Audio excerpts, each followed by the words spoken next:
Assalamualaikum warahmatullahi wabarakatuh. Saya sedang bersama dengan senior saya, kakak kelas saya di Mesir, Al-Mukarram, Ustadz Dr. Damanhur Abbas. Nikmati kajian-kajian tausiah beliau yang bergizi, berkualitas di channel Ustadz Damanhur Abbas. Jangan lupa tonton, subscribe, like, share, and comment. Assalamualaikum warahmatullahi wabarakatuh.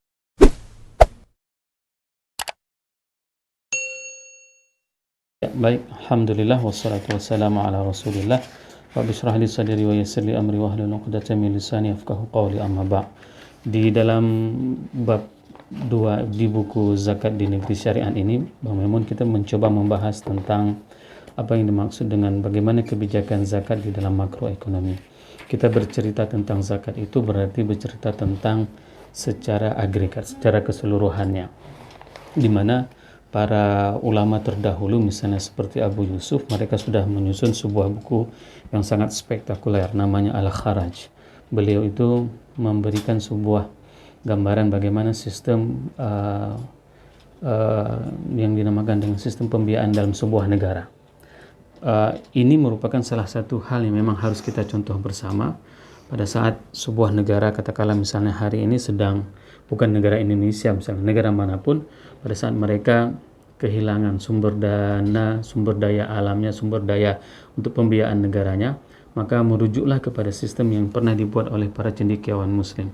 Abu Yusuf di dalam bukunya Al-Kharaj ataupun Al-Ahkam Al-Sultaniyah itu menjelaskan bagaimana sistem sebuah negara supaya mereka bisa menjalankan roda pemerintahannya.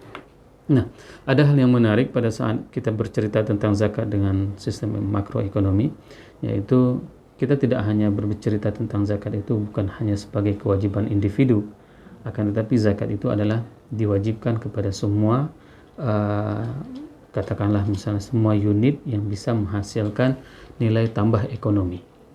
Ini yang paling terpenting. Kenapa?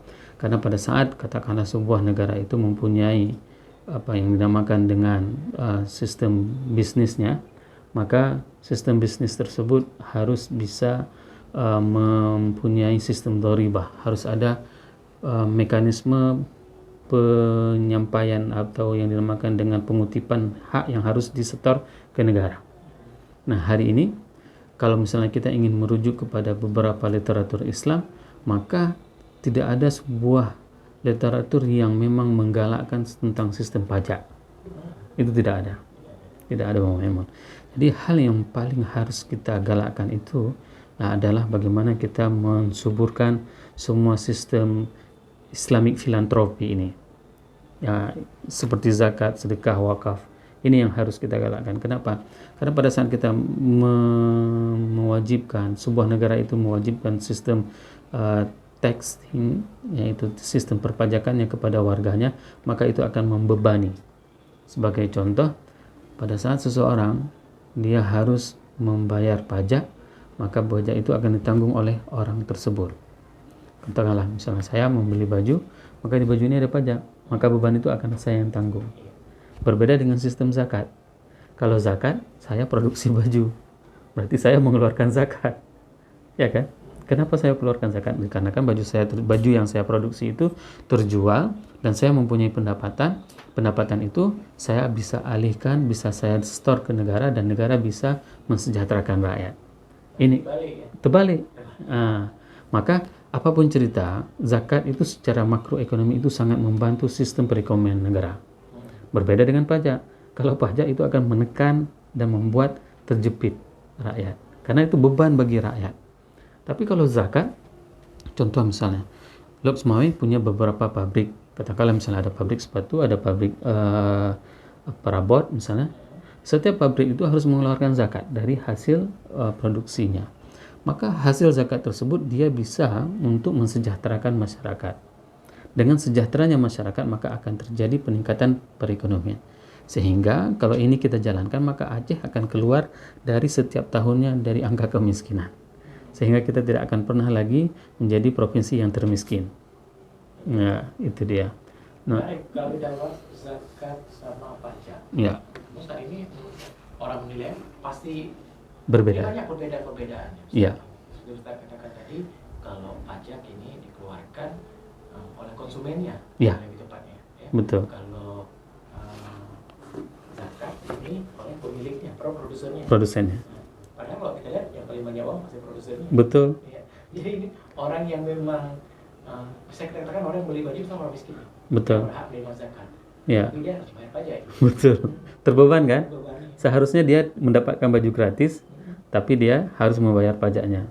Dan pajak tersebut ditanggung oleh rakyat. Maka kalau misalnya kita ingin membuka hampir semua literatur dalam istilahnya turas Islam ataupun fikih klasik, itu tidak ada yang mewajibkan pajak. Kecuali negara itu dalam keadaan darurat. Maka sekarang yang menjadi pertanyaan, sedarurat apa negara itu sehingga harus mengeluarkan peraturan untuk meningkatkan pajak? Maka mari sama-sama kita beralih. Kalau kita bercerita tentang zakat secara makroekonomi, maka kita bercerita tentang bagaimana zakat itu bisa kita kutip secara keseluruhan, bukan secara individu. Kalau zakat saya kan kecil, misalnya saya cuma punya zakat, katakanlah misalnya paling bahasa Jakartanya, banternya itu cuma 200.000 sebulan atau 2 juta paling banyak, ya kan? Tapi kalau seandainya sebuah perusahaan dia mempunyai laba dalam 1 tahun sampai dengan 500 miliar, berapa zakatnya?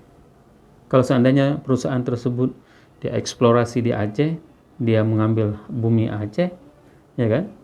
Dia mempunyai laba katakanlah 10 triliun US dollar. Berapa zakatnya? Nah, kalau seandainya ini kita keluarkan untuk apa yang dinamakan dengan pembangunan daerah, sangat-sangat mungkin bisa. Kenapa misalnya kita bisa mengalokasikan untuk 8 penerima manfaat, di mana misalnya fakir miskin itu bisa kita sesuaikan programnya. Ada yang fakir miskin lansia, maka itu akan kita berikan jatah hidup yang dinamakan dengan bantuan tunai setiap bulannya. Yang lansia, ya itu yang mereka tidak bisa lagi bekerja mencari uang, jangan bebankan lagi. Sedih ya. Ada nenek-nenek yang jualan sirih di samping Masjid Cunda, umurnya 82 tahun. Seharusnya ini tugas kita, tugas warga negara Aceh, warga negara Indonesia yang berdomisili di Aceh, khususnya di Lok Sumawe, untuk menyantuni nenek tersebut. Tapi apa yang terjadi? Nenek itu harus berjibaku dengan kerasnya alam, harus berjualan sirih walaupun umurnya 82 tahun. Ini yang paling membuat sesak kita. Seharusnya ini hal-hal seperti ini tidak terjadi kalau seandainya zakat itu bisa kita kelola secara makroekonomi. Berarti bisa dikatakan seharusnya khusus untuk daerah kita Aceh. Ya. Bisa Ustaz. Mungkin kita akan mengedepankan zakat dan memikirkan pajaknya. Dengan sendirinya apabila kita sudah mengedepankan zakat, maka itu akan tumbuh perekonomian. Ini yang harus kita asumsi, yang harus kita yakini bersama, Bang Memang.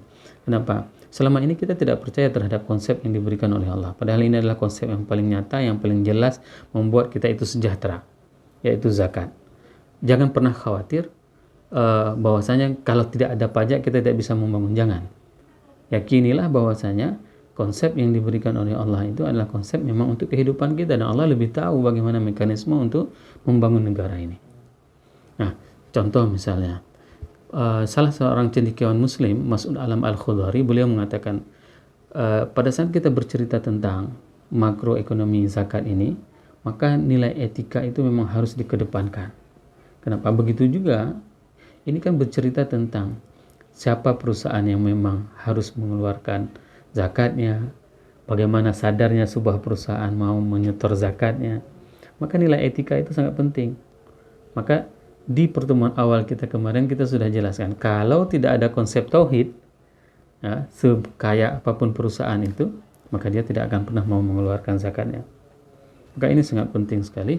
Begitu juga dengan aspek terjadi kecurangan itu pada saat etika itu tidak dihadirkan. Betapa banyak orang-orang yang memang hari ini, mohon maaf misalnya, mereka tidak mau menyetor pajak. Nah, mereka misalnya berkolaborasi dengan akuntannya untuk mengecilkan labanya, bla bla bla, dan seperti itu. Nah, kalau seandainya ini dalam hal zakat, dia tidak akan pernah mau mengecilkan zakatnya. Kenapa Bang Mimun? Karena ini kan pahalanya. Masa dia mau mengecilkan pahala? Seharusnya dia terus berlomba-lomba untuk mengeluarkan zakat tersebut. Ini hal yang memang harus kita pahami bersama pada saat kita bercerita tentang bagaimana kebijakan makroekonomi dengan zakat ini.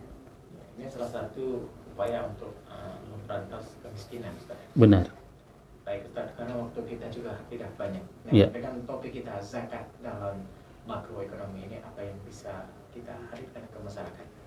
Pertama sekali kita harus menyerukan dan mensosialisasikan bahwasanya semua perusahaan, semua aktivitas corporate yang ada di Kota Luk Sumawe, yang ada di Aceh, yang ada di Indonesia, itu harus bisa mensosialisasikan diri untuk bisa mengerti bahwasanya dalam laba yang mereka perolehi itu ada hak orang lain yang harus dikeluarkannya. Dengan adanya sebuah keyakinan seperti itu, maka kita semuanya akan terus berinisiasi untuk terus berusaha agar apa? Agar kita terus mempunyai laba dalam usaha kita. Sehingga kita tidak akan hanya berhenti di situ, sehingga tidak ada penambahan-penambahan dari aktivitas yang kita lakukan. Nah, ini sangat penting Bang Maimun. Kenapa? Karena mengingat dalam beberapa literatur yang saya pernah baca, hampir semua kondisi ekonomi negara itu yang mengalami krisis itu semuanya diselesaikan dengan zakat. Itu yang hebatnya. Misalnya dalam sebuah periode pemerintahan negara, mereka yang mengalami sebuah masa krisis, maka mereka itu harus mengkedepankan yang dinamakan dengan instrumen zakat ini. Hampir semua. Lihat sejarah bagaimana dahsyatnya goncangan ekonomi, ya. Maka hal yang dilakukan itu adalah dengan melakukan zakat, dengan melakukan infak, dengan melakukan wakaf. Hampir kita bisa melihat dalam sirah Ibnu Hisham itu menjelaskan bahwasanya perjalanan perekonomian negara yang dibangun oleh Rasulullah itu tidak pernah melonjak perekonomiannya. Namun satu hal yang harus kita pahami, para sahabat juga tidak pernah kerdil spiritnya untuk berzakat, untuk berinfak, untuk berwakaf. Jadi ini merupakan salah satu solusi bagi kita pada saat katakanlah krisis itu menghantam kita, maka zakat, infak dan wakaf merupakan solusi yang terbaik dalam mengatasi perekonomian di negara. Iya, bukan dengan berhutang ya. Bukan dengan berhutang. Berhutang itu kan bahasa lainnya selama ini memang kita dipelintir semua istilahnya memang. Ya, mohon maaf misalnya ini pinjaman. Ya, itu sebenarnya bukan pinjaman. Dan itu memang bayarannya sangat luar biasa. Dan kalaupun kita bisa menggunakan hutang tersebut paling hanya 70%. Ya, dan itu pun hutang tersebut akan return kembali ke negara pemberi hutang dalam jangka waktu paling telat, paling lambat itu paling cepat, paling telat dalam jangka 1 tahun mereka sudah mengambil laba. Jadi hal yang paling harus kita galakkan ini, harus ada orang-orang kaya yang memang sadar untuk mengeluarkan zakat ini. Kalau tidak akan pernah bisa. Ya, itu dia. Iya, katakan hari kita ini sudah mempunyai berapa juta lebih. Iya. Kan ada berapa persen saja orang 1.000 saja orang mau berzakat, katakanlah misalnya seperti itu ya, dengan zakatnya 1 juta saja, maka berapa ratus sudah dana yang terkumpul. Ini yang harus kita pahami bersama, ya. Nah, di pembahasan tentang zakat skala makroekonomi ini juga ada kebijakan fiskal di dalam Islam itu yang dijadikan sebagai instrumen pendapatan negara, ya. Ini salah satunya. Contohnya misal seperti katakan tadi bahwasanya ada zakat, ada beberapa unit kebijakan lain yang memang diberlakukan. Misalnya sebuah negara itu perlu menjalankan unit bisnisnya. Unit bisnis ini kalau bahasa sekarang itu adalah BUMN-nya. Nah, dari BUMN ini itu biasanya dibiayai dari dana zakat. Nah, hari ini kita loss. Konsep seperti itu tidak pernah ada lagi. Jadi hari ini zakat itu hanya bisa dipahami dengan katakanlah hanya bagi sekali saja selesai. Ini yang paling bahaya kita dalam memahami zakat ini. Seharusnya zakat itu bisa kita create sebuah industri, Bang Maimun. Ini yang harus kita galakkan. Misalnya dari dana zakat itu Aceh tidak mempunyai industri tekstil, maka kita harus membuat industri tekstil dari dana zakat. Sehingga apa? 5-6 juta jiwa, kalau seandainya mereka menginginkan kain sarung yang bermotif Aceh, maka mereka sudah mempunyai produksi tersendiri. Nah hari ini begitu kepingin kain sarung Aceh, maka mereka harus membeli dari luar kainnya, sampai kemari dibordir sama pengrajin kita, lalu baru dijual kembali. Nah ini hal-hal yang memang harus kita jadikan.